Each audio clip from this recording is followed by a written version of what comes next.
My peace is a gift from God. Who is stronger? This story teaches us that when we love people around us and avoid disputes, we live in peace. Imagine two friends disagreeing on something and arguing about it. One speaks loudly and in anger, but the other speaks calmly and says, "Let's talk later when you calm down." The calm friend is the one who showed strength. They were able to keep their peace and control themselves from anger. They didn't make any mistakes or say harsh words. There are many examples in the Holy Bible and our church history that teach us about strength.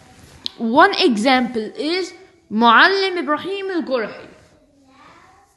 He is a minister of the state and was a very honorable man. He had a brother named Girgis al-Ghahri. One day Girgis came to his brother Ibrahim and complained to him about the certain man who used to mock him every time he passed by him. Girgis asked his brother to use his authority to do something to stop the man, and Ibrahim promised to take care of it. The following day Girgis met the wicked man on the road.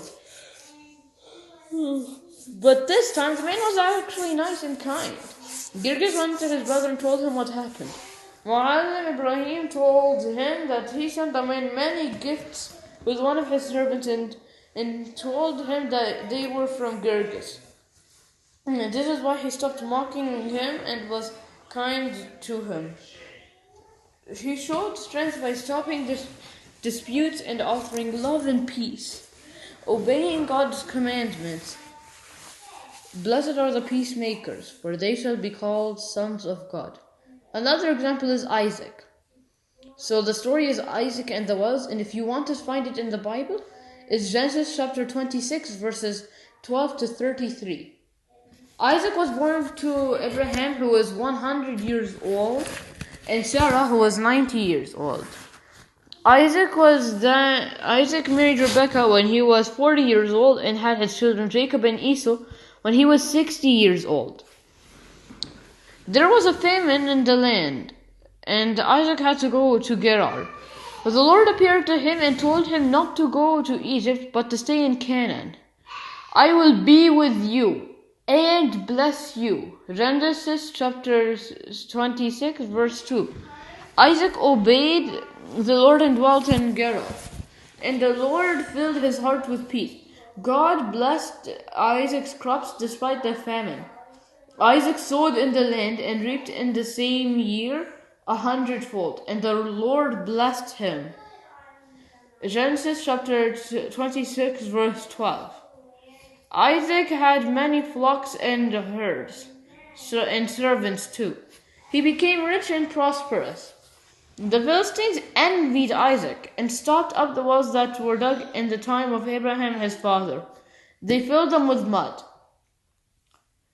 Abimelech, the king of the Philistines, came to Isaac and asked him to leave the city. Isaac kept the peace and didn't avenge what the Philistines had done to him. He left the city of Gerar and went to the valley of Gerar. Isaac dug the wells again. However, the herdsmen of Gerar quarreled over the